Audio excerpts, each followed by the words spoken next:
मध्य प्रदेश राज्य लोक सेवा आयोग मुख्य परीक्षा 2021 हमारा जो क्वेश्चन आंसर सेशन है, जिसमें हम पूरे के पूरे पाठ्यक्रम को यूनिट वाइज ले रहे हैं और उसमें महत्वपूर्ण प्रश्नों को, जितने भी महत्वपूर्ण प्रश्न हैं उनको सॉल्व कर रहे हैं।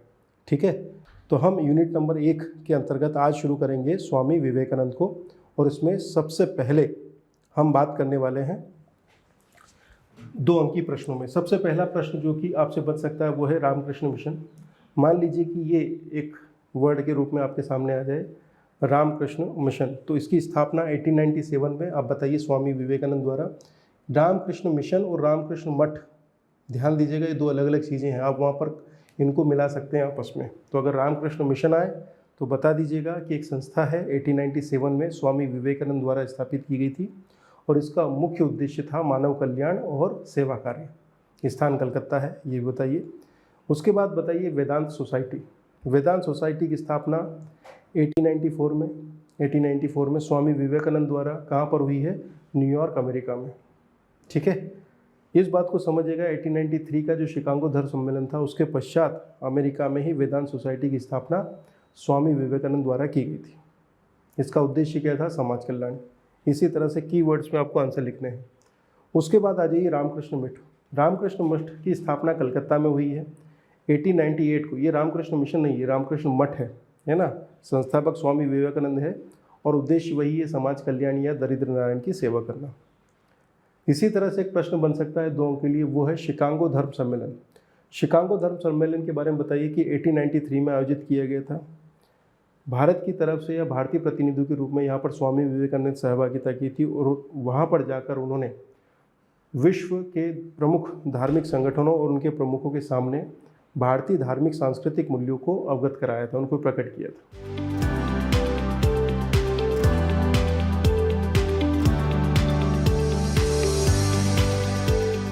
इसी तरह से एक सीधा प्रश्न बन सकता है, स्वामी विवेकानंद के गुरु कौन थे? आप बताइए। स्वामी विवेकानंद के गुरु थे रामकृष्ण परमहंस। इसी तरह से अगर आपसे पूछा जाए कि स्वामी विवेकानंद की किन्हीं 2 रचनाओं के नाम बताइए। प्रमुख रचनाएं हैं ज्ञान योग, कर्म योग, भक्ति योग, राजयोग और हाँ जी, सन्यासी के गीत। इनमें से कोई भी 2 से 3 अगर आपको बिंदु याद आ जाए तो वो लिख लीजिएगा। ये कुछ ऐसे प्रश्न हैं स्वामी विवेकानंद पे जो कि आपसे पूछे जा सकते हैं और आप इनका आंसर लिख के आएँ। इसके बाद में कुछ 5 अंक के प्रश्नों को हम सॉल्व करना चलेंगे, एक एक करके बढ़ते हैं। प्रश्न है, स्वामी विवेकानंद के शिक्षा संबंधी विचारों पर टिप्पणी कीजिए। स्वामी विवेकानंद शिक्षा संबंधी थॉट्स, इनको लेकर एकदम क्रिस्टल क्लियरिटी होनी है। सबसे पहला बिंदु आप ये बताइए कि स्वामी विवेकानंद जीवन के संपूर्ण विकास हेतु शिक्षा को आधार मानते थे। शिक्षा सर्वाधिक महत्वपूर्ण, इस बात को सहमत थे। इसी तरह से वो कहते हैं कि मेकाले की वर्तमान शिक्षा प्रणाली, उस समय जो अंग्रेजी शिक्षा या अंग्रेजी भाषा आधारित जो शिक्षा प्रणाली काम कर रही थी, उससे वो सहमत नहीं थे। उसमें वे बताते हैं कि जो वर्तमान शिक्षा प्रणाली है वो इस तरह से कार्य कर रही है जिसमें विद्यार्थियों के दिमाग में अधिक से अधिक तथ्यों और जानकारियों को संग्रहित करने, उनको याद करवाने या रटवाने पर जोर दिया जाता है। और इसका उद्देश्य होता है आर्थिक, कि भैया वो पढ़ लिख जाएं और उसके बाद में वो किसी सरकारी नौकरी में लग जाएं, क्लर्क बन जाएं, या फिर इस तरह से सक्षम हो जाएं कि वो अपना जीवन यापन कर सकें। जबकि स्वामी जी का कहना था कि शिक्षा का जो मूल उद्देश्य है वो केवल आर्थिक नहीं होना चाहिए, बल्कि यह मानव विकास का एक आधार है और मानव के भौतिक तथा आध्यात्मिक पहलुओं को महत्व देता है। शिक्षा के माध्यम के संदर्भ में वो बात करते हैं कि अंग्रेजी शिक्षा बुरी नहीं है, किंतु ध्यान दीजिएगा कि अंग्रेजी शिक्षा के साथ साथ वे चाहते थे कि मातृभाषा, चाहे वो हिंदी हो, मराठी हो, गुजराती हो, मातृभाषा मदर टंग की बात कर रहे हैं, उनमें शिक्षा को दिया जाए, अर्थात मातृभाषा पर शिक्षा को फोकस किया जाए शुरुआती स्तर पर, और बाद में अगर हायर एजुकेशन पे अंग्रेजी भाषा में शिक्षा दें तो कोई दिक्कत नहीं है। उनका ये मानना था कि शिक्षा हेतु जो प्राचीन गुरुकुल प्रणालियाँ हैं वो सबसे बेहतर है। ध्यान दीजिएगा, शिक्षा हेतु प्राचीन गुरुकुल प्रणालियाँ हैं वो सबसे बेहतर है और उसी को लागू किया जाना चाहिए। तो इस प्रश्न पे आप ध्यान दीजिए, 50 से 60 शब्द ही लिखना है आपको। तो इसको कैसे डील करेंगे आप ध्यान दीजिएगा। स्वामी विवेकानंद के शिक्षा संबंधी विचार, सबसे पहले पहला बिंदु बताइए, शिक्षा मानव जीवन के विकास का आधार है। दूसरा बिंदु, वर्तमान अंग्रेजी शिक्षा आधारित या मैकाले की जो शिक्षा पद्धति उससे वो सहमत नहीं है। उसमें वो बताते हैं कि शिक्षा पद्धति में क्या क्या कमी है। नंबर 1, तथ्यों और जानकारियों पर ज़्यादा जोर है, इसका उद्देश्य केवल आर्थिक है, ज़्यादा महत्वपूर्ण उद्देश्य नहीं है। इसके अलावा शिक्षा के माध्यम पर वो बात करते हैं कि शुरुआती स्तर पर मातृभाषा में शिक्षा दी जाए और उच्च स्तर पर अंग्रेजी भाषा में शिक्षा देने में कोई दिक्कत नहीं है। उसके बाद वो वैकल्पिक शिक्षा पद्धति के बारे में जब बात करते हैं तो वो कहते हैं कि प्राचीन गुरुकुल प्रणाली सबसे बेहतर है।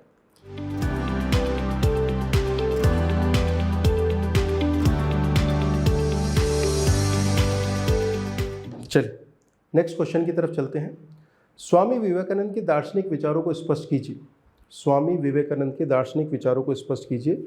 बेसिकली यहाँ डिमांड ये है कि वो किन वेदांती या फिर कहें कि किन दार्शनिक मान्यताओं से प्रेरित रहे। तो सबसे पहले आप ये बताइए कि जो स्वामी विवेकानंद की जो फिलॉसफी है, जो दर्शन है, वो मुख्यतः नव्य वेदांत दर्शन पर आधारित है।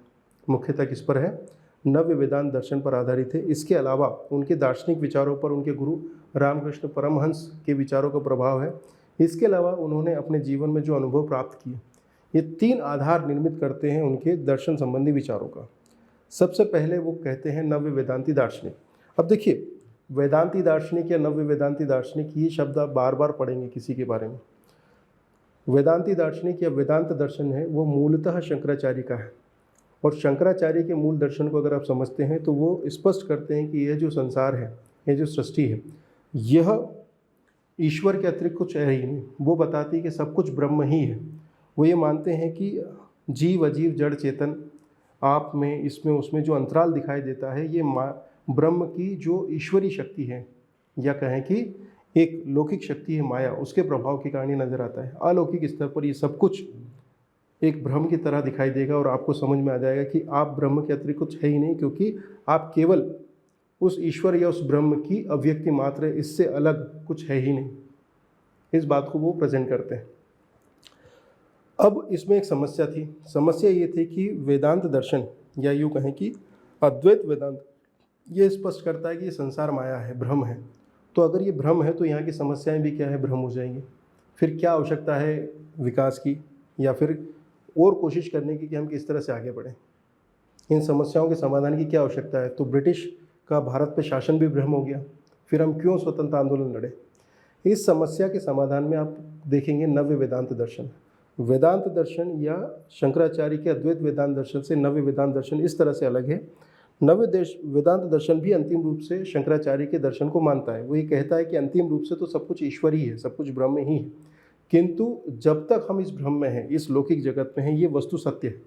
अर्थात आप इसको भ्रम मानकर या मिथ्या मानकर इसको नकार नहीं सकते। और जब ये वस्तु सत्य है तो हमारी समस्याएं भी वस्तु सत्य हैं, और जब ये समस्याएं वस्तु सत्य है तो हमें इसका समाधान भी प्रस्तुत करना है। तो वो कहते हैं अपने स्वामी विवेकानंद जी नव्य वेदांत दर्शन के अनुसार कि अंतिम रूप से तो सब कुछ ईश्वरी है, किंतु यह संसार व्यावहारिक जगत रूप में स्वीकार्य है, अतः यहाँ की समस्याओं को भी समाधान करना आवश्यक है। इसके अलावा वो ये बताते हैं कि जड़ चेतन जीव अजीव ये सब कुछ केवल अव्यक्तें हैं ईश्वर की।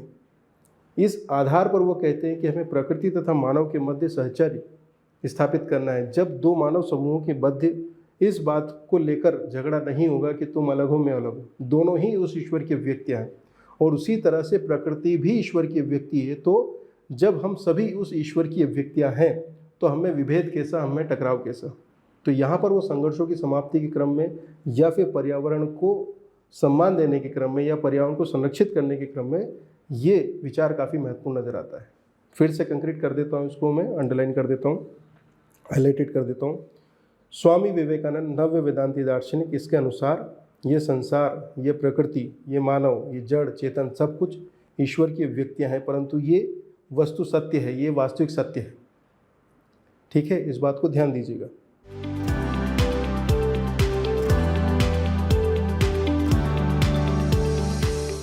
अगर ये वास्तविक सत्य है तो इसकी समस्याएं भी सत्य हैं, और अगर ये समस्याएं सत्य है तो इनका समाधान भी हमें प्रस्तुत करना है। दूसरी बात, तीसरा महत्वपूर्ण बिंदु है कि मानव तथा प्रकृति के मध्य सहचर्य होना चाहिए, क्योंकि ये दोनों ईश्वरीय अभिव्यक्तियाँ हैं। दैट्स इट, बस इतनी ही बात है। और आखिरी में वो कहते हैं कि मानव कल्याण ही ईश्वर की सेवा है, क्योंकि जो भी दरिद्र व्यक्ति देख रहा है, अगर आप उसमें ईश्वर को देख पाते हैं तो ईश्वर की सेवा करने के लिए आपको मंदिर जाके दूध चढ़ाने की आवश्यकता नहीं है। आप उस दरिद्र नारायण की सेवा करके, उसको सहयोग करके ईश्वर को समर्थन कर सकते हैं, या कहें कि ईश्वर की पूजा अर्चना कर सकते हैं, उसके प्रति सम्मान व्यक्त कर सकते हैं, क्योंकि आप और उस दरिद्र व्यक्ति में कोई विशेष अंतर नहीं है, क्योंकि अंतिम रूप से क्या है? ईश्वरीय व्यक्तियाँ हैं। फिर से इस पूरे प्रश्न को उत्तर कर लेते हैं। स्वामी विवेकानंद के दार्शनिक विचारों को स्पष्ट कीजिए। अगर ये प्रश्न 5 अंक में आता है तो कैसे लिखेंगे 50 से 60 शब्दों में। आप बताइए सबसे पहले प्रभाव कि स्वामी विवेकानंद पर नव्य वेदांत दर्शन का प्रभाव है, रामकृष्ण परमहंस के विचारों का प्रभाव है, इसके अलावा उनके जीवन के अनुभव। अब वो बताते हैं कि अपने नव्य वेदांती दर्शन के अनुसार वो कहते हैं कि यह संसार जो है वो अंतिम रूप से सत्य है और ये ईश्वर की अभिव्यक्तियाँ हैं। दूसरा, ये संसार जब सत्य है तो इसकी समस्याओं का समाधान भी किया जाना चाहिए और उसके लिए प्रयास भी करने होंगे। सभी जीव अजीव जड़ चेतन ईश्वर की अभिव्यक्तियाँ हैं और प्रकृति भी ईश्वर की अभिव्यक्ति, इसलिए हमें प्रकृति के प्रति सम्मान प्रदर्शित करना है। उसके प्रति उपभोक्तावादी नज़रिया रखने की जगह सहचर्यमूलक संबंध स्थापित करना है कि प्रकृति और मनुष्य के बीच में सहजीविता का संबंध बने। मनुष्य प्रकृति को भोग की वस्तु न समझ के बल्कि ये समझे कि हमें प्रकृति के सानिध्य या साथ साथ ही इस मानव सृष्टि को आगे बढ़ाना है। अंतिम में बता दीजिए कि मानव जो है वो ईश्वर की अभिव्यक्तियाँ हैं, तो जो भी दरिद्र व्यक्ति है जिसको सहायता की आवश्यकता है, हमारा ये कर्तव्य है कि हम उसकी सहायता करें। और जब हम उस दरिद्र की सहायता कर रहे होंगे तो वस्तुतः हम दरिद्र नारायण की सहायता कर रहे होंगे, क्योंकि हम उसमें ईश्वर देख रहे होंगे। That's it. ये है हमारे स्वामी विवेकानंद के दार्शनिक या दर्शन संबंधी विचार। ध्यान दीजिएगा, अगर आप इस पूरे पेज को, ये लगभग 50 से 60 शब्द हैं, इससे ज़्यादा का स्कोप आपके पास नहीं है। और इसमें आपने प्रमुखतः 3 बिंदुओं को रेखांकित किया है: प्रभाव, उनके दर्शन संबंधी विचार, और तीसरा दरिद्र नारायण। ये 3 आयाम उनके दर्शन में, उनके विचारों में और उनके कार्यों में दिखाई देंगे आपको।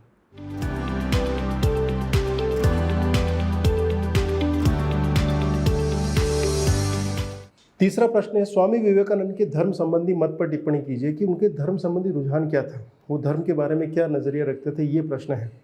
तो स्वामी विवेकानंद सीधे बात करते हैं कि जो ये कहते हैं कि धर्म आस्था का विषय इसलिए उस पर प्रश्न मत उठाओ, वो कहते हैं कि ये बात गलत है।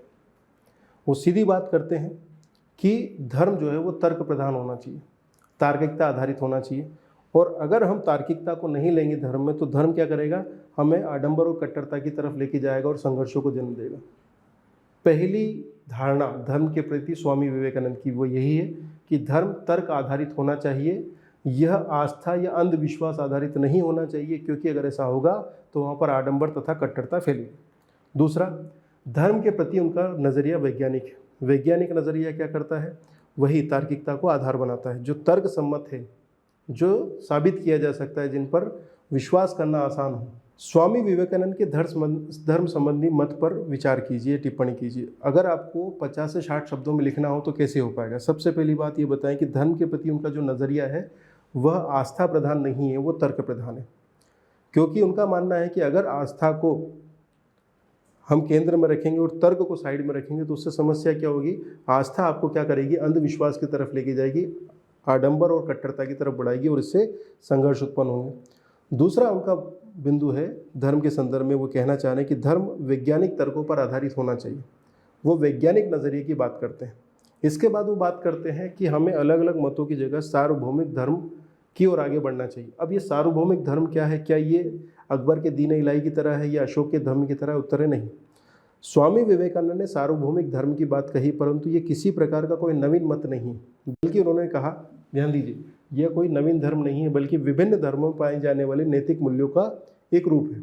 वो कहते हैं कि जब हम सभी धर्मों की अच्छी अच्छी बातों को एकत्रित करेंगे तो आपको धर्म के कुछ ऐसे सार्वभौमिक यूनिवर्सल वैल्यू सिस्टम्स मिलेंगे जिनमें सभी धर्म स्वीकार करते हो, जैसे कि भाईचारा, प्रेम, ये ऐसे मूल्य है जो कि हर धर्म में आपको मिल जाएंगे। तो वहाँ पर ये ऐसे मूल्यों से आधारित जिस नवीन धार्मिक समूह की बात करते हैं वो भी यही बात करते हुए नजर आएंगे।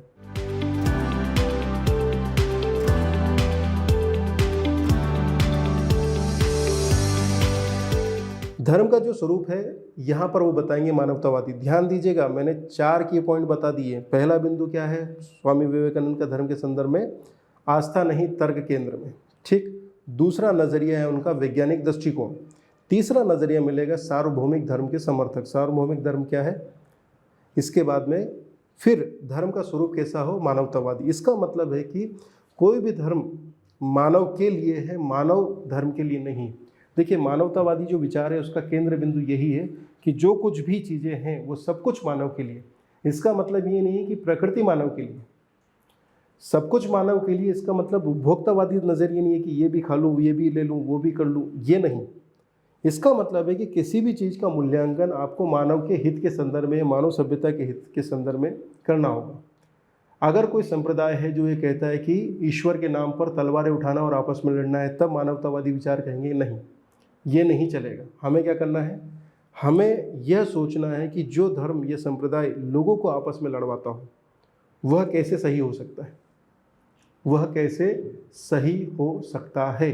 तो यहाँ पर स्वामी विवेकानंद स्पष्ट रूप से कहते हैं कि धर्म या संप्रदाय का वैल्यूएशन कैसे होना है, मानवतावादी विचारों के अंतर्गत होना है, क्योंकि मानवतावादी विचार उसको विध्वंसकारी नहीं बल्कि निर्माणकारी की तरफ लेके जाएंगे। उसको वो विध्वंस की तरह नहीं बल्कि निर्माण की तरफ लेके जाएंगे। और ध्यान दीजिएगा, धर्म का स्वरूप कैसा होना चाहिए? तो धर्म का स्वरूप होना चाहिए सहिष्णुता आधारित, ठीक है। और वो बताते हैं कि सभी धर्मों में बहुत सारी अच्छी अच्छी बातें हैं और सभी धर्मों का अंतिम जो उद्देश्य है वो किसी अंतिम सत्ता तक पहुंचने के मार्ग की स्थापना करना है। वही वेदांत दर्शन की बात करते हैं, एकम सद विप्रा बहुधा वदंती, सत्य केवल एक है किंतु विद्वान जन उसको अलग अलग मार्ग से प्राप्त करने की बात करते हैं। इस प्रश्न को मैं कंक्लूड करता हूं आपके सामने। स्वामी विवेकानंद के धर्म संबंधी मत पर टिप्पणी कीजिए। ये प्रश्न है आपके सामने। धर्म, इसमें पहला बिंदु लिखना है, धर्म आस्था का नहीं तर्क का विषय है, क्योंकि आस्था धर्मांधता और कट्टरता को जन्म देगी। धर्म के प्रति वैज्ञानिक नज़रिया अपनाना है। सती प्रथा, बाल विवाह जैसी बुराइयों को वो स्वीकार नहीं कर सकते क्योंकि वह वैज्ञानिक नजरिए से अवैज्ञानिक, तो धर्म के उस स्वरूप या उन मान्यताओं का खंडन करते नजर आएंगे। सार्वभौमिक धर्म के समर्थक ये कोई नवीन धर्म नहीं है बल्कि विभिन्न धर्मों की अच्छी बातों का संग्रह है। इसके बाद में धर्म का स्वरूप हमेशा मानवतावादी होना चाहिए। मानव के लिए धर्म है, धर्म मानव के लिए, मानव धर्म के लिए नहीं। अर्थात मानव यहाँ पर साध्य है, धर्म साधन है। अन्य धर्मों के प्रति सहिष्णुता की नीति की बात करते हैं वो, ठीक है। विध्वंसकारी स्वरूप नहीं होना चाहिए, निर्माणकारी होना चाहिए। अन्य धर्मों के प्रति सहिष्णु होना चाहिए क्योंकि हर धर्म में जैसे अपनी अपनी बुराइयां हैं वैसे प्रत्येक धर्म में अपनी अपनी अच्छाइयां भी हैं और प्रत्येक धर्म अंतिम रूप से उस ईश्वरीय सत्ता की तरफ आपको पहुंचाता हुआ नजर आएगा। ये लगभग 50-55 शब्द हैं। इन प्रश्नों को लिखकर आप आंसर लिख सकते हैं।